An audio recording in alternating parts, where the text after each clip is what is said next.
अस्सलाम वालेकुम जी, कैसे हैं आप सब? मैं ठीक, शुक्र अल्हम्दुलिल्लाह। दुआ करती हूँ आप भी माशाल्लाह ठीक-ठाक रहें, खुश रहें।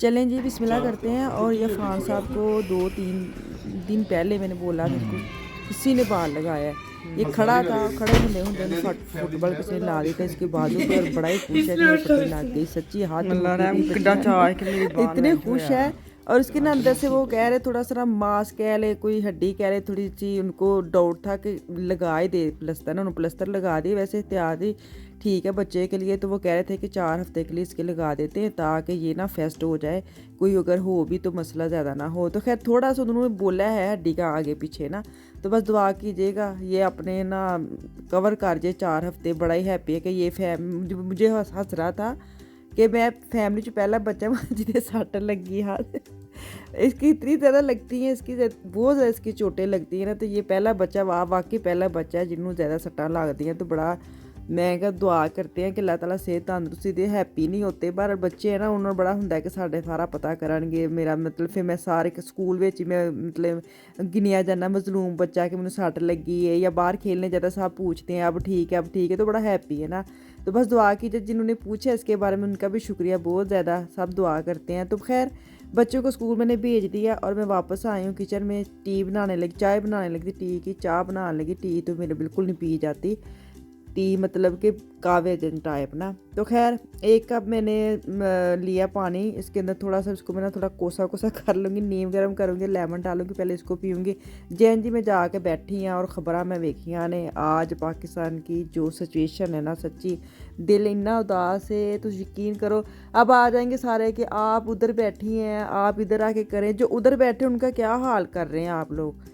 जो मैं रह गई हूँ तो मैं इधर बैठ के इतनी अफसोस कर रही। जिੱਥੇ ਵੀ ਤੁਸੀਂ ਬੈਠੇ ਹੋ ਨਾ, ਪਾਕਿਸਤਾਨ ਦੀ ਕੋਈ ਹਾਲਾਤ ਹੁੰਦੇ ਨੇ ਤੁਹਾਨੂੰ ਓਨੀ ਤਕਲੀਫ ਹੁੰਦੀ ਹੈ। ਜਿਹੜੇ ਪਾਕਿਸਤਾਨ 'ਚ ਬੈਠੇ ਨੇ ਉਹ ਵੀ ਵਿਚਾਰੇ ਕੀ ਕਰਦੇ ਨੇ, ਡੰਡੇ ਸੋਟੇ ਹੀ ਖਾਂਦੇ ਨੇ। ਜਿਹੜਾ ਕੋਈ ਉੱਥੇ ਬੜਾ ਕੋਈ ਕਾਨੂੰਨ ਦਾ ਇਹਤਰਾਮ ਹੋਣ ਦਿਆ ਵੇ ਕਿ ਜਿਹੜਾ ਕਾਨੂੰਨੀ ਤੌਰ ਤੇ ਤੁਸੀਂ ਤਰੀਕੇ ਨਾਲ ਕਰੋ। ਖੈਰ ਕੋਈ ਵੀ ਕਾਨੂੰਨ ਦੇ ਮੁਤਾਬਕ ਨਹੀਂ ਚੱਲਣ ਦਿਆ। ਜਿੱਥੇ ਵੀ ਤੁਸੀਂ ਬੈਠੇ ਹੋ, ਇੱਥੇ ਬੈਠੇ ਉੱਥੇ ਬੈਠੇ, ਦੁਆ ਜ਼ਰੂਰ ਕਰ ਸਕਦੇ ਆਪਣੇ मुल्क लिए, अपने कंट्री के लिए, ख़ास तौर पे जो बिला वजह बेचारे को पकड़ के ले गया। वो बेचारा क्या हमारे लिए धक्के खा रहा है ना, सच्ची बात है। उसका तो एक बैठ ना उसदे भी तुसी साइन करके करोड़ां ना वेचदे ने। अगर वो बैठा वे तो इन्ना लोकां लई बैठा वे ने, नॉर्मल बाहर जाके दूजियां लोकां वांगू मज़े कर सकदा है। खैर कुछ नहीं कह सकदे जेह्ड़े इंदी सोच भी रखदे ने। बहरहाल मैनू खैर अज बहुत ही सारा दिन दिल दुखिया रहा वे, कोई कम्म करन दिल नहीं कीता।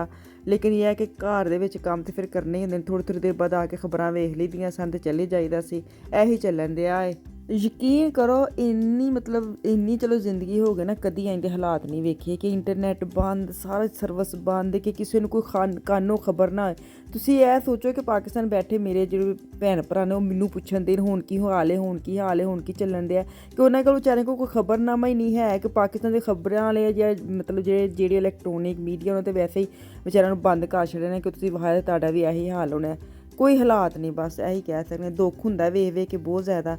तो कोई नहीं, दुआ करे अल्लाह ताला खैर करे। तो चलें जी वापस किचन च आ जाने। आए गल्लां बातां ते परेशानी तो रहनी। तो दाल मैंने बताई थी, मूंग की दाल फर्स्ट टाइम तो बनाई है मैंने छिलकों वाली ना। तो उन्हें मैं तड़का शड़का ला के तो मैं लुकमान ही सैट कर लिया। मैं आज बनाने थे, मैंने सुबह इन्ना प्रेशर लगा दिया। तो ये हालात ना होंगे मैं कभी भी ना अज जरदा पुलाव बनाती। मेरा इन्ना दिल करन सी एक दिन पहले कि मैं सुबह जरदा पुलाव बनाऊंगी, लेकिन मैंने गोश्त को बाहर रख दिया था। तो आज मैंने कहा चलो बनाना तो है, अब क्या मैं वापस फ्रिज में रखूँ। तो खैर दाल बना ली। अभी अफान स्कूल से घर आ गया है क्योंकि उसको भेजा था, तो लेकिन उसको अब भूख लग गई है। वो खाना दोपहर का खाना खा के नहीं, क्योंकि उसके आज ना दोबारा टेस्ट चेक करवाने जानी थी। बाजू तो प्लस्तर लगाया ना, उन्होंने देखना सी कि बाजू हिलदा, मतलब सोचते नहीं पई या हाथ हिलदा है। वो खान जाना से उन्होंने बोला था कि आप आ जाना। तो ये घर आ गया, खाना नहीं स्कूल से खा के आया था।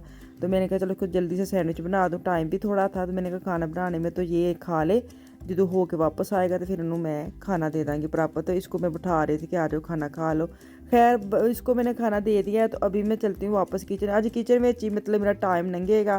किचन में मैंने अपना मोबाइल सेट किया, वहाँ से सारी अपनी फ़ोन शून चल रही है, वहाँ से सारी बातें शातें चल रही है, क्योंकि टीवी देखने को कोई फ़ायदा नहीं, कुछ आ तो रहा नहीं। तो खैर अभी मैं ना प्रॉपर जर्दे की फिर रेसिपी शेयर कर रही हूँ। मैंने लिया 1.5 कप चावल, हाँ 1 कप सॉरी 1 कप चावल है, ढेर सारा पानी डाला है और मैंने जर्दा कलर डाला है और क्या कहते हैं थोड़ा सा ऑयल डाल के ना इसको मैंने बॉयल किया है। और तुसी इन्ने के रखने जाए तुसी बिरयानी लिए चावल बाल के रख दो ना साइड तक नहीं रख के, इन्हें मैंने उतार लिया। तो मैंने चूल्हे पे साइड पे करके पतीली चूल्हे के ऊपर नहीं है ये। मैंने 1 कप लिया था चावल, पौना कप मैंने लिया चीनी और आधा कप से थोड़ा मैंने लिया ऑयल, 2-3 इलायची फेंकी हैं और पानी, थोड़ा सा पानी डालना है। आपने दूध भी डाल सकते हैं। पिछली दफ़ा मुझे किसी ने बोला था आप दूध डालें, मैंने दूध डाल के ना मुझे ना मज़ा नहीं आया, वो बड़ी झग झग हो जाती है। तो मैंने पानी डाल के ना उसका अलग से मिक्स करती हूँ, फिर मैं चूल्हे ते चढ़ाने को। तुसें चूल्हे ते डायरैक्ट चढ़ा के चीनी पानी दुद्ध ऑयल या चीनी डाल देंदे ना, वो फिर बार बार चम्मच मिलाना पैंदा वे। तो बेहतर हुंदा कि साइड ते करके तुसीं मिक्स कर लो। फिर जिंज तुहाडे मतलब चाशनी सही बन जाए, उत्ते जिसले बुलबुले खत्म हो जाए ना, फिर तुसीं जेह्ड़े बॉयल कीते चावल विच सुੱਟੋ, मेवे जद पाओ, जो भी तुहाडे कोल है वे, जो तुहानूं पसंद है वो तुसीं पा लो। तो इनू दे दो दम, ते दम 10 मिनट रख के फिर बाद में तुहानूं वखाने दी किड्डी सोहनी खिले खिले चावल हो जाते हैं। बड़ी ईजी रैसपी है, तुसीं प्रॉपर जिंज मैं दसनी हो जी तुसीं फॉलो शालो करोगे ना, जिन्होंने नहीं भी बनाने आंदे वो भी आराम नाल बना लेगा। तो चलो हुण वापस चलने हैं पुलाव दे उत्ते। पुलाव दी वही रैसपी मैंने सुबह भी जो यखनी बना के रख ली थी, गोश्त अलग कर लिया, यखनी अलग कर ली। अब मैंने करूँगी ब्राउन प्याज, साथ इसके अंदर डालूँगी खड़े मसाले, थोड़ी दालचीनी है और काली मिर्ची और लौंग है, इसको मैं डाल के तड़का भूनूंगी। थोड़ा पानी सुटांगी ताकि इसका जो कलर है ना, रंग रूंग वो निकल के ना बाहर आ जाए। तो ये जो बाकी टमाटर, अदरक था, टमाटर था, हरी मिर्चें थे और बिरयानी मसाला था। नमक अभी मैंने ऐड नहीं किया क्योंकि यखनी में भी नमक था, मैं बाद में एंड पे चेक करके ना फिर पावांगी। तो हुण मैं ना गोश्त सुट लिया, क्लिप पता नहीं कितने डिसमिस हो गया, कोई लगता कबरा वे परेशानी के हालात भी आइंदे चलन दे कि मैंने बस गोश्त डाला है। और अब 2-3 चम्मच दही के डालूंगी ताकि इसकी स्मेल भी ख़त्म हो जाए और इसकी बनाई भी अच्छी तरह हो जाए। दही डाल लें और थोड़ा सा लेमन डाल लेना, तो तुसीं यकीन करो मज़ेदार ये खटास वाले पुलाव बनेगा, बिल्कुल स्मैल नहीं आएगी। जिन्होंने मसला होंदा ना स्मैल किंज खत्म होनी है, पुलाव वाले तो यही हल है। तो तुसीं थोड़ा लेमन डाल लो, थोड़ा तुसीं दही डाल के भून लो, तो तुहाडे मसैल की स्मैल खत्म हो जाएगी। तो अब यखनी जो है मैंने नाप तोल के रखी थी, उन्होंने सुट्टिया विच, तो जैंजी बुआला आएगा तो इन्हूं चावल जिहड़े ने भे के रखे थे वो भी विच सुट्टांगे। तो इनू मतलब हिलावा जलावांगे। इत्थे आके मैं थोड़ा नमक चेक कर लाँगी ना, क्योंकि नमक यखनी में भी था। तो खैर अभी मैं डालूँगी, देखिए नमक डाला और मैं ज़ीरा डालूँगी। ज़ीरा जो पुलाव के दम से पहले मैं डालती हूँ, मुझे बड़ा ही मज़ा आता है इसकी, जो जैसे जैसे नवाले में आता है ना ज़ीरे का छोटा सा पीस भी बड़ा ही स्वाद आता है। तो हुण देखो इनमें हुण सुट्टनी है दम उत्ते, सुट्टनी नहीं मतलब इनू रखनी है दम उत्ते। की हो गया अज तो बहुत ही टेंशन हो गई। तो दम जी देखो जर्दा जो है वो मैंने खोल के रखा हुआ है। तो अभी ना पुलाव मेरा हो गया डन। इसको मैंने 10 से 12 मिनट के लिए ना दम पे लगाया। तो अभी इसको डिश आउट करते हैं, अपने लिए सजाती हूँ प्लेट और मैं लेके जाती हूँ अंदर ही।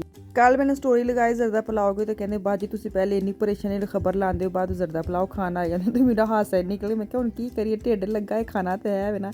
चलो जी इत्थे मैनूं दो इजाज़त, इंशाअल्लाह तक कल वापस आऊँगी। दुआ में याद रखिए, कल तक के लिए अल्लाह हाफिज़।